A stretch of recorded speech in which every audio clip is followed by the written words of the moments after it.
ऐसी कौन सी नारी थी जो आधी ब्याही और आधी कुंवारी थी? दोस्तों, यह सुनकर आपको आश्चर्य हो रहा होगा, भला ऐसा कैसे हो सकता है? ऐसी कोई नारी कैसे हो सकती है? यह पहेली नहीं बल्कि रामायण के एक रहस्य को उजागर करती है। इस पहेली में धर्म, वचन और कर्म के गहरे अर्थ छुपे हुए हैं। इस पहेली का उत्तर रामायण के इस कथा से लिया गया है।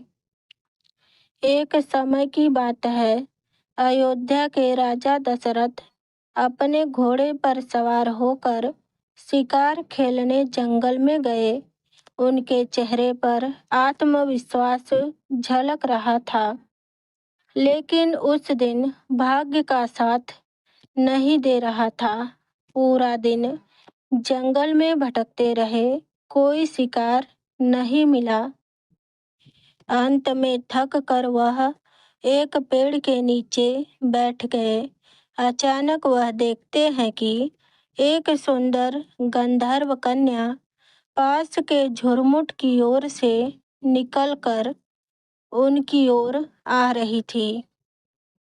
उसे देखकर राजा दशरथ को लग रहा था कि मानो वह स्वर्ग की अप्सरा हो। महाराज दशरथ ने सोचा कि यह कन्या कौन हो सकती है? ऐसी सुंदर और कोमल स्त्री इस वन में कैसे निर्भय होकर घूम सकती है? जब वह कन्या राजा दशरथ के पास आई तो उन्होंने पूछा कि तुम कौन हो? इस निर्जन वन में अकेले क्यों घूम रही हो? मुझे अपने बारे में सब कुछ सच सच बताओ। महाराज दशरथ की बात सुनकर उसने मुस्कुराते हुए कहा कि राजन, सबसे पहले आप बताइए कि आप कौन हैं? देखने में तो महान योद्धा लगते हैं। दशरथ ने कहा, मैं अयोध्या का राजा दशरथ हूँ। इस पर कन्या ने कहा, मैं एक गंधर्व कन्या हूँ। मेरे पिता ने मुझे पूर्ण स्वतंत्रता दी है कि मैं अपने लिए स्वयं कोई योग्य वर तलाश करूं। दशरथ जी को यह सुनकर आश्चर्य हुआ। उन्होंने कहा कि क्या तुम्हारे पिता ने यह आज्ञा दी है कि तुम किसी भी व्यक्ति से विवाह कर लो? दशरथ जी की बात सुनकर वह कन्या मुस्कुराई और बोली, हे राजन, मैं गंधर्व लोक की कन्या हूँ। हमारे यहाँ अपने जीवन साथी का चुनाव करने का पूरा अधिकार है। यही कारण है कि मैं निर्भय होकर इस जंगल में घूम रही हूँ। जब मैंने आपको देखा है तो मुझे विश्वास हो गया कि मेरी खोज पूर्ण हो गई है। आप ही मेरे योग्य वर है। दशरथ को गंधर्व कन्या का आत्मविश्वास और साहस बड़ा ही अद्भुत लगा। मुझे यह बताओ, तुमने मुझे ही क्यों चुना? तब उस गंधर्व कन्या ने कहा, मेरे मन ने तुम्हें चुना है। जब मैंने पहली बार देखा तो मेरे हृदय ने यह जान लिया कि तुम ही मेरे जीवन साथी बनने के हर तरह से योग्य हो। इधर मन ही मन दशरथ जी उसकी ओर आकर्षित हो चुके थे। उन्होंने कहा, हे गंधर्व कन्या, तुम्हारे साहस और प्रेम ने मुझे भी आकर्षित कर लिया है। मैं भी तुमसे विवाह करने के लिए सहमत हूँ। तो उस सुंदरी ने कहा, हे राजन, विवाह से पहले मेरी एक शर्त है। इसे स्वीकार करने पर ही हमारा विवाह होगा। महाराज दशरथ ने कहा, तुम अपनी शर्त बताओ। तो गंधर्व कन्या ने कहा, हे महाराज दशरथ, मेरा पुत्र ही अयोध्या की गद्दी पर बैठेगा। यदि आप ऐसा वचन देते हैं तो ही हमारा विवाह संभव होगा।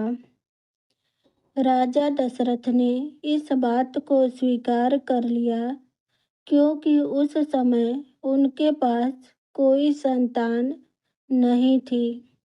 उन्होंने सोचा शायद इससे संतान की प्राप्ति हो जाए, और उन्होंने वचन दिया कि आपका पुत्र ही अयोध्या की राजगद्दी पर बैठेगा।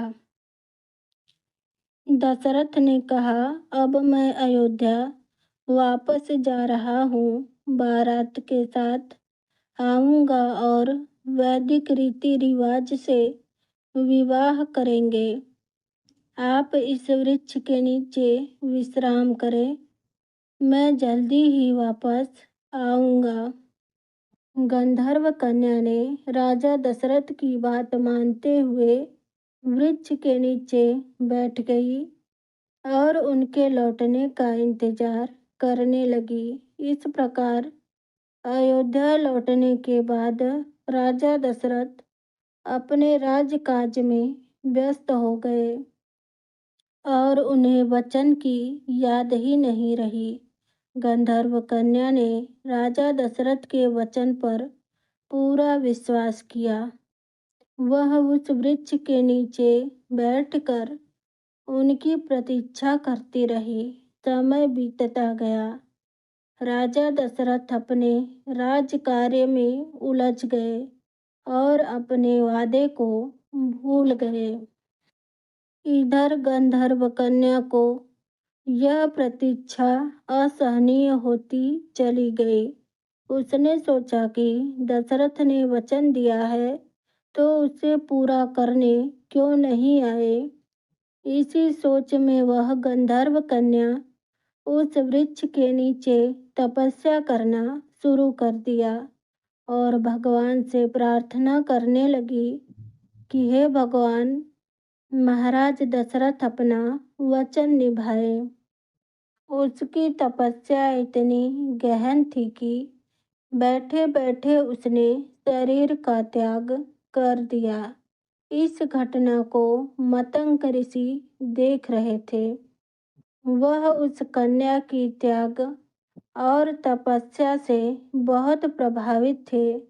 मतंग ऋषि वहां जाकर उसके जीवन के उद्देश्य और दशरथ के संवाद को समझा। फिर उसके हड्डियों से एक खड़ाऊ बनवाई। वह मन ही मन सोचने लगे कि यह कन्या जिस वचन के लिए जी रही थी वह पूरा होना चाहिए था। मतंग ऋषि ने वह खड़ाऊ अत्रि ऋषि को सौंप दिया और पूरी घटना सुनाई। समय बीतता गया। दशरथ के यहाँ भगवान राम का जन्म हुआ और एक दिन कैकेयी के कहने पर उन्हें वनवास का आदेश मिला। राम, सीता और लक्ष्मण वनवास को चले गए। वन में घूमते घूमते वे अत्रि ऋषि के आश्रम में जा पहुँचे। वहाँ अत्रि ऋषि और माता अनुसुईया ने उनका स्वागत किया। माता सीता को माता अनुसुईया ने दिव्य वस्त्र और आभूषण दिए। जब राम, लक्ष्मण और सीता वहाँ से जाने लगे तो अत्रि मुनि ने वही खड़ाऊ राम को भेंट करते हुए कहा, हे राम, यह खड़ाऊ मतंग ऋषि के द्वारा बनाए गए हैं, इसे स्वीकार करो। राम ने उस खड़ाऊ को स्वीकार किया। भगवान राम, लक्ष्मण और सीता जब चित्रकूट पहुँचे उसी समय राम के वनवास के निर्णय से सारी अयोध्या दुखी थी। लेकिन सबसे अधिक दुखी भरत थे। भरत ने निश्चय किया कि वह राम से मिलने चित्रकूट जाएंगे और उन्हें वापस लेकर अयोध्या आएंगे। भरत के साथ गुरु वशिष्ठ, माताएं और समस्त अयोध्या भी थी। राम को वनवासी वेश में देखकर भरत को अत्यंत दुख हुआ। वे राम के चरणों में गिरकर रोने लगे और अयोध्या वापस चलने की प्रार्थना करने लगे। राम ने भरत को उठाते हुए कहा, भाई, तुम्हारा यह प्रेम मेरे लिए अनमोल है। यह वनवास मुझे पिताजी के वचनों को निभाने के लिए है, धर्म का पालन करने के लिए। यदि मैं अयोध्या वापस लौट गया तो पिताजी के वचन भंग हो जाएंगे और यह सबसे बड़ा अधर्म होगा। भरत ने कहा, यदि आप नहीं चलेंगे तो मैं भी वापस अयोध्या नहीं लौटूंगा। भगवान राम ने भरत को सांत्वना दी और कहा, मैं तुम्हें अपना चरण खड़ाऊ सौंपता हूँ। इन्हें गद्दी पर रखकर तुम राज्य करो। भरत ने भारी मन से खड़ाऊ स्वीकार किया और कहा, मैं इन्हें गद्दी पर रखकर सेवक की भांति रहूंगा और आपकी प्रतीक्षा करूंगा। अयोध्या जाकर गद्दी पर वह खड़ाऊ रखकर 14 सालों तक तपस्वी का जीवन व्यतीत किया। भरत ने पूरे राज्य में यह घोषणा करवा दी कि राम जी की चरण पादुका अयोध्या के राजा होंगे। मैं सेवक की भांति राजकार्य करूंगा। यह वही गंधर्व कन्या थी जिसके लिए वचन दशरथ जी ने दिया था कि तुम्हारा पुत्र गद्दी पर बैठेगा। उसी वचन को भगवान राम ने पूरा किया। दोस्तों, वही गंधर्व कन्या आधी ब्याही और आधी कुंवारी थी। उस गंधर्व कन्या के हड्डियों से बने खड़ाऊ ने राज्य किया और राजा दशरथ का वचन पूरा हुआ। जय श्री राम।